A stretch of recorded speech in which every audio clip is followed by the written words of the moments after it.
Hello, you wonderful people, and welcome to another episode of Crime Centric. This being a show where I talk about crime dramas that I watch. For today's episode, I'm going to talk about the latest episode of The Sinner.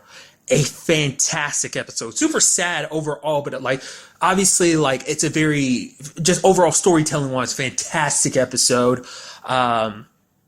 Literally, I won't lie to you, as the episode was going on further and further, just because I had my thoughts about how it was going to end anyway, just because of just everything. I wasn't sure how it was going to end, but I felt like I knew the end destination. I felt like I was having, almost like a pain in my chest, almost I guess because of the whole, cracking of stepping on someone's chest. But I mean, that kind of plays into the whole episode, because the whole episode is almost like the truth is stranger than fiction, because the entire episode, and it's so beautifully constructed, and be like, oh yeah, you think you know the series of events? Well, it's time we break it down for you, show you what really happened, because everything Cora's been remembering so far isn't exactly what went down. It's bits and pieces mixed together in her mind, because obviously at that night, something traumatic happened, and it, her mind blocked it. Obviously, everything that we've seen previously, that in those memories, it was her with Maddie. It's no, it was actually her with Phoebe under different circumstances, because Phoebe's birthday this is her 19th birthday, and she wants to go out with Cora, because it's she's never really lived her life, and she, for her, she's not going to keep up some miracles and think oh, I'm gonna survive this. She just wants to live for once in her life. And so she forces Cora to kind of take her with her, and then things start unfolding. The lady at the bar saw Cora dancing with someone, thought it was Maddie. It's it wasn't Maddie, it was actually Phoebe, but she saw Maddie there. But once again, it was 5 years ago, so obviously her memory of it wasn't that clear. So then the whole thing in the water, that wasn't her and Matt. Her and Maddie, that was actually her and Phoebe again.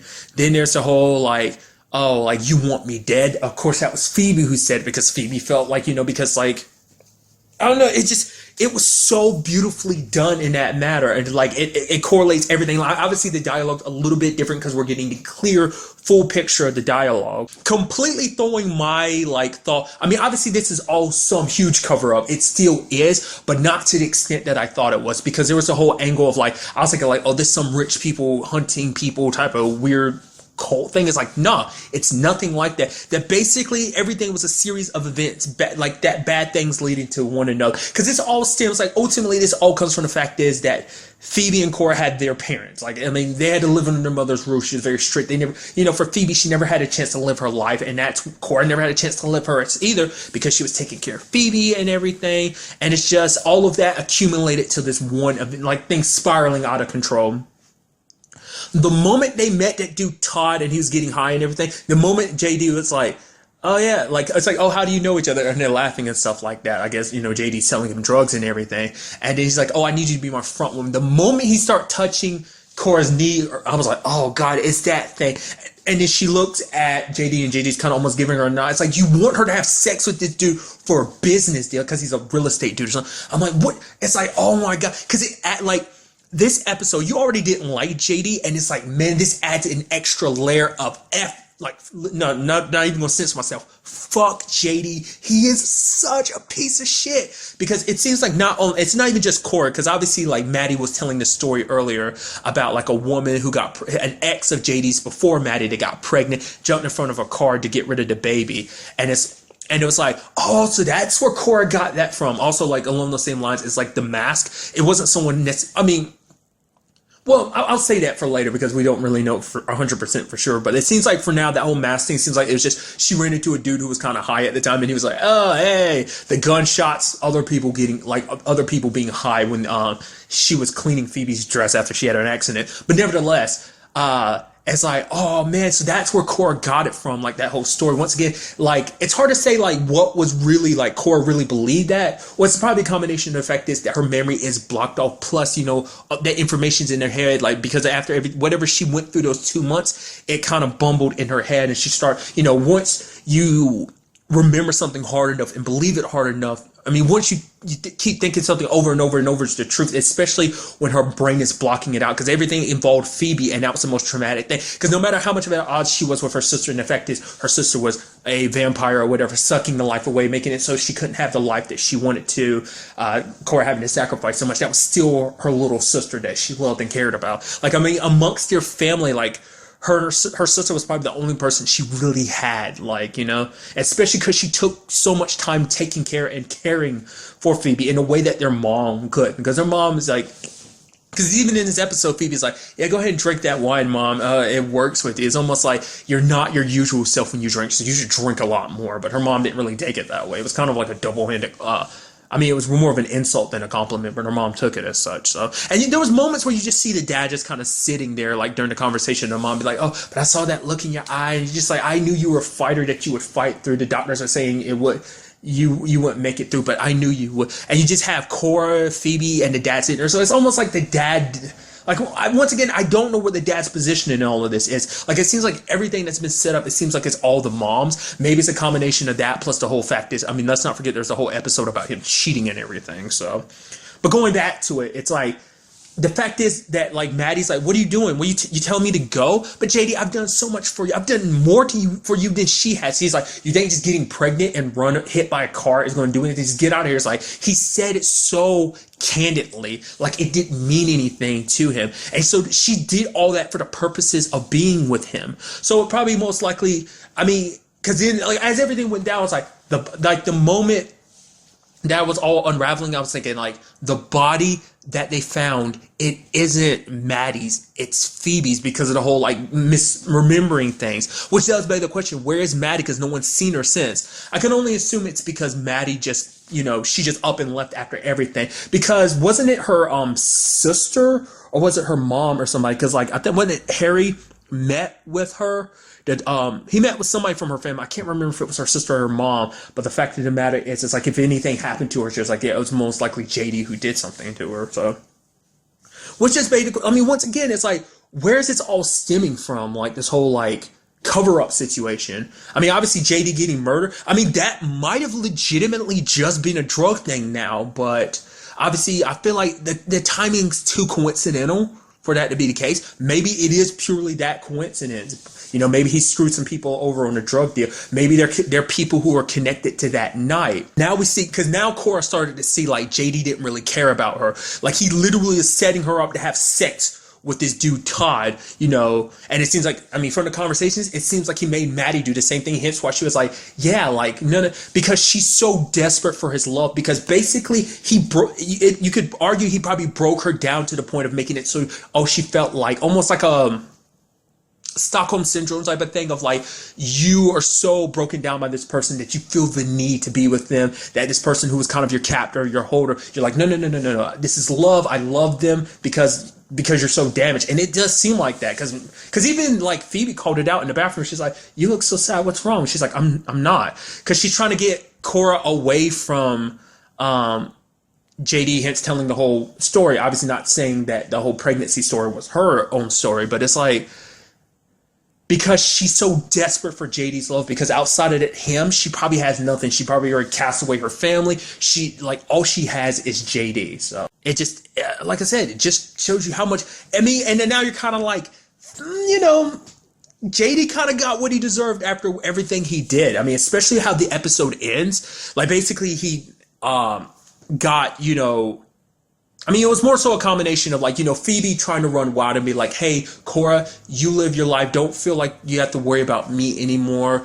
Like, you deserve your own happiness, essentially. She's doing her thing with Frankie, who they immediately hit it off. I wasn't expecting that. I was thinking, like, the events, once again, everything being misremembered wrong. It's not that he stepped on her, but while they were doing their thing, she ended up dying, and he tried to resuscitate her, and he was pushing on her so hard he broke her rib cage, but she had died, and that's what set Cora off. She did her move of hitting him 7 times, accidentally elbowing JD, and all we see is, like, JD picked up, like, an ashtray or something. It looked like something glass, and he smashed, like, Cora over the head. So once again, like, the question is, like there's so many different levels to this too.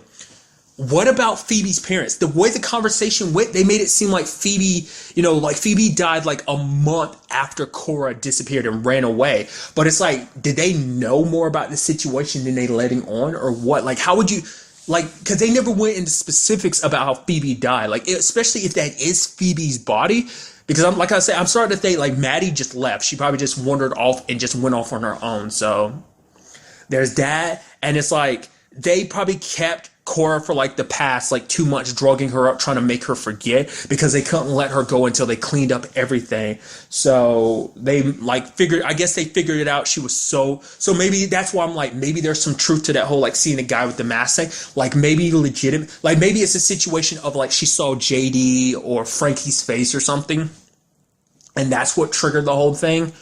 Like I thought, and maybe like to compensate for it, she took that one moment of seeing the mask, something, you know, because at the moment it kind of scared her, like, whoa.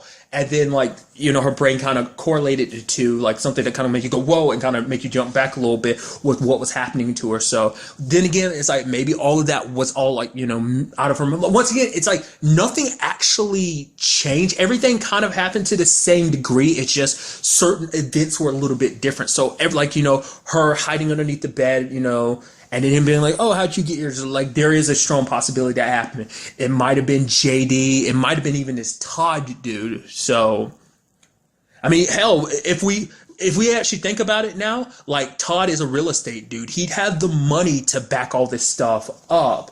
So maybe he's connected to Beverwick and he's paying them to kind of clean up his mess and stuff like that. It's the lawyer that represented both the Beverwick and JD. Maybe he's the one, in fact, who had Cora captured this entire time. He was telling JD, yo, you get out of here, or, you know, because you don't want to be around here because of after everything. And then JD bounced, you know, because it makes that situation even more why he's a piece of shit is when you look in retrospect of that conversation between him and Mason, and it's like, you don't know nothing, and he's smiling and laughing. Her sister died and you smash her over the head with a glass or an ashtray or something, and you're like covering all this stuff up and you're acting like it's nothing. That, and now in retrospect, you're like, you understand why Frankie let her do it. Like, I was thinking this was some kind of like sexual assault situation, which it was because it got her high, and it wasn't Frankie directly, but it's because, you know, she flipped out at that moment because the song that was playing obviously is connected to, you know, what triggers her and everything. That's why, because like hearing that song at the same time, all that was happening, and then her sister dying, like the trauma just kicked in. But it's like, dude, crazy episode. I mean, another thing too I was going to bring up earlier is also, what about Frankie's parents? Because they lied and said that he was like in LA. I mean, legitimately, they probably thought he really did, but he kind of probably snuck away without them really knowing. But it's like, he was there. He really was. So, but that's why, because he was like, oh, like he knew, like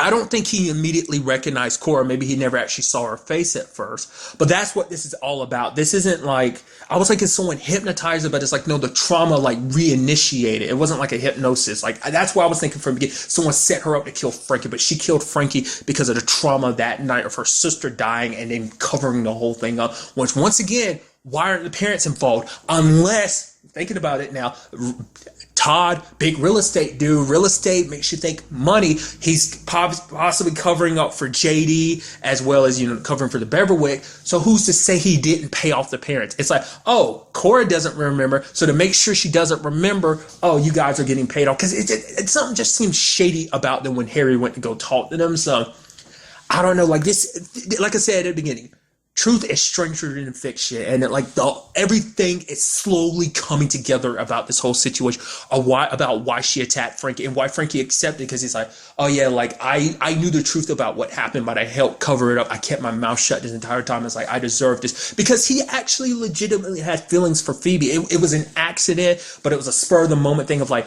oh yeah, like, you know, Phoebe accidentally attacked, Cora ended up attacking him and accidentally hitting JD, and he overreacted, because to him it seems like women are nothing more than property to him. It's like, you're for me to use. Oh, how dare you strike me? It's like, he didn't have to do that. But I guess his argument, like, oh, I was high at the time. I guess you could almost say like fate got him back too, because he was sick. So it didn't seem like he was still doing the same thing. It seemed like he kept to himself. He has a girlfriend. They have kids. A kid or kids, and I guess it was his way of kind of moving past it, you know. It's like why he just finally settled down and everything. So it makes everything he did that much worse, because it's like, you got mad at people for doing all this stuff, Mason getting your girlfriend arrested and everything. You're a piece of crap that deserves to be in jail. Like, what? dude, like I said, super sad episode, but like storytelling wise and drama wise, it's like, this was so good. It's like, dude, I just did not see that coming. Them just flipping the script on you, because it's like I said, the show's got to make you think like you got it all figured out. It's like it's got to be this, it's got to be that. Like I didn't see this series of events coming, like playing out. Like, oh yeah, like we got little bits of the truth here and there, but it's like no, everything's tweaked a little bit. Instead of Maddie, it's actually Phoebe. It's so good. So that's immediately where my brain is with this whole situation. People getting paid off by Todd, because he has to be the one, because he's the money person amongst all of this. Maybe he's even paying off Frankie's parents too, to keep their mouths shut or something. It seemed like Frankie's parents were well off, but I mean, maybe that's compensated. I don't know. If it is that case, that if Cora's parents got paid off, it'd make everything even more worse, because the mom claiming to care so much about Phoebe, and it's like the moment this situation happens, it probably in her mind, it's like, oh, God called her home. This is all Cora's fault, because it seems like she still holds animosity towards Cora. It's like, oh, she ran away. It's like your daughter ran away, quote unquote, ran away, and you never bothered looking for her. That is the question. How did you know that she ran away? Because Phoebe never came back to tell you or something. Because that was always my understanding. It's like, okay, she went off, like Cora went off to the bar with JD, and obviously Phoebe stayed home. That's what I thought was going to happen. I thought that was the moment Phoebe was asking her, because I was like, no, she's not going to go. But then everything started unraveling, and it's just like, so they got to be getting paid off or something for them to be lying like that, for everything to be what it is. Like you almost, like I felt like they were hiding something. I knew they had some part to play in all of this. They weren't like, there's no way they're innocent in all this. So it's like almost like, it's like, oh, you claim to be like such a good mother. Oh, you care about your daughter, but the moment like some money got thrown your way, like, oh, okay. Probably because she ended up getting sick too. She was sick herself, so she was like, at least something good came out of this. And once again, probably blaming Cora too. So once again, a fantastic episode. Next week is the final episode, the finale. I cannot wait to see what goes down in this. Like, I'm trying to understand. I'm curious to see where everything goes, because obviously we know the truth now. Harry definitely knows the truth now. So it all comes down to proving it. Obviously going to run some DNA. It's probably going to prove to be Phoebe. I mean, granted, we've gotten like what?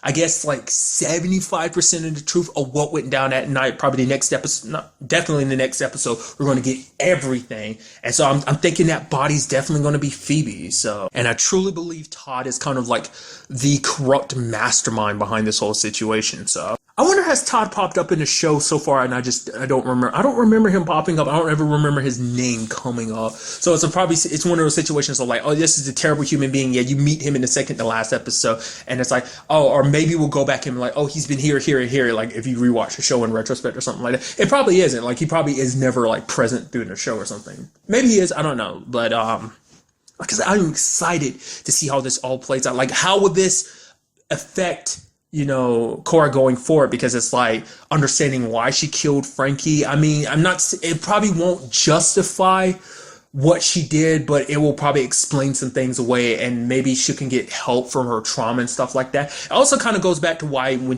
Mason was going down on her, why she kind of freaked out, because that kind of where like, he kind of where JD kind of did a switcheroo on her, so that's why like when she it brought that trauma back, and she kind of headlocked him because of that. Her body reacting to that. She didn't understand why that happened, but I mean, I'm curious to see what this means for her. Like, will this go forward to proving her innocence? Like, what this means for her. Also, like where Harry's story goes forward with this, with the lady, with Faye. Like, where does that stand?